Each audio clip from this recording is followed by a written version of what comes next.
الحمد لله الحمد لله وحده والصلاة والسلام على من لا نبي بعده أما بعد فأعوذ بالله من الشيطان الرجيم بسم الله الرحمن الرحيم كل نفس ذائقة الموت وقال النبي صلى الله عليه وسلم أكثروا ذكر هادم اللذات يعني الموت۔ میرے عزیز دوستوں اور ایمانی بھائیوں، آج میں آپ لوگوں کے سامنے موت سے متعلق گفتگو کرنے جا رہا ہوں۔ قرآن کریم میں اللہ تعالیٰ فرماتا ہے کل نفس ذائقۃ الموت، یعنی ہر انسان کو موت کا مزہ چکھنا ہے، ہر انسان کو یہ دنیا چھوڑ کر جانا ہے۔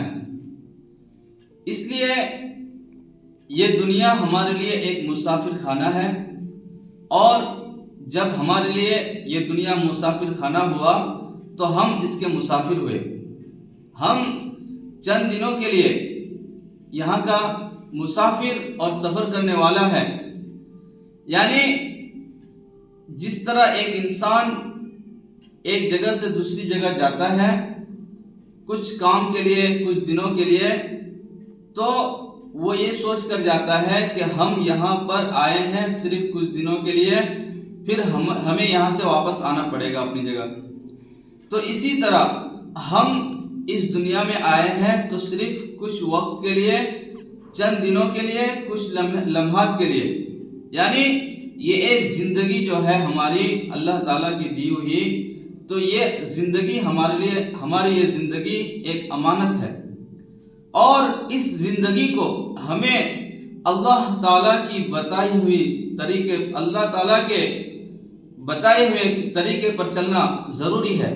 اور اللہ تعالیٰ نے قرآن میں جو فرمایا کہ کل نفس ذائقۃ الموت، کہ ہر انسان کو موت کا مزہ چکھنا ضروری ہے، تو ہمیں موت سے پہلے موت کی تیاری کرنے کی ضرورت ہے۔ یعنی موت سے پہلے موت کی تیاری یہ ہے کہ ہم ہر وقت، ہر گھڑی، ہر لمحہ یہ سوچیں کہ ہمارے پاس کبھی بھی موت آ سکتی ہے۔ اور جب بھی ہم کوئی نماز پڑھے، یعنی اگر ہم فجر کی نماز پڑھتے ہیں تو ہمیں یہ احساس ہونا چاہیے کہ یہ نماز ہماری آخری ہو سکتی ہے، اور ہمیں اس نماز کو اچھی طرح ادا کرنا ہے۔ اسی طرح اگر ہم ظہر کی نماز پڑھتے ہیں تو ہمیں بھی ظہر کی نماز میں بھی ہمارے دل میں یہ احساس ہونا ضروری ہے کہ یہ ظہر کی نماز کہیں ہماری آخری نہ ہو، تو ہمیں نماز کو اچھی طرح ادا کرنا ہے تاکہ ہماری نماز قبول ہو۔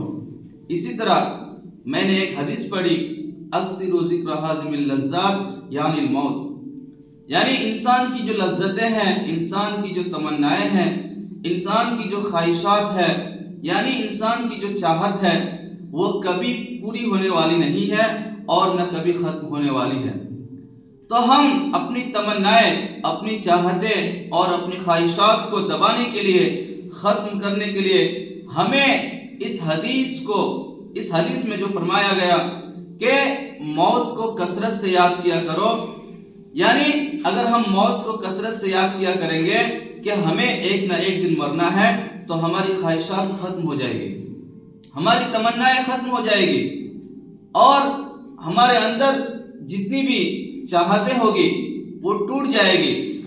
یعنی اسی وجہ سے ٹوٹ جائے گی کہ ہمیں ایک نہ ایک دن اس دنیا کو چھوڑنا ہے، یہاں کی مال و دولت کو چھوڑنا ہے، یہاں کے رشتہ داروں کو چھوڑ کر جانا ہے۔ تو صرف ہمیں اللہ تعالیٰ کی عبادت میں اپنی زندگی گزارنی ہے۔ اور اللہ تعالیٰ نے فرمایا قرآن میں وَمَا خَلَقْتُ الْجِنَّ وَالْإِنسَ إِلَّا لِيَعْبُدُونَ، کہ ہم نے جنات اور انسان کو صرف میری عبادت کے لیے پیدا فرمایا۔ یعنی ہم اس دنیا میں رہنے کے لیے نہیں آئے، اس دنیا میں ہم مکانات اور بلڈنگیں اور گھر بنانے کے لیے نہیں آئے، ہم اس دنیا میں زمین جائیداد خریدنے اور لوگوں کو پریشان کرنے، ستانے کے لیے نہیں آئے، بلکہ اللہ تعالیٰ نے ہمیں اس دنیا کے اندر صرف اپنی عبادت کے لیے بھیجا ہے۔ تو میں اپنی باتوں کو طول دیے بغیر یعنی ختم کرنا چاہتا ہوں۔ ہمارے لیے ضروری ہے کہ ہم ان باتوں پر عمل کریں، اور اللہ تعالیٰ سے دعا ہے کہ اللہ تعالیٰ ہم سب کو کہنے سننے سے زیادہ عمل کرنے کی توفیق عطا فرمائے۔ وآخر دعوانا الحمد للہ رب العالمین۔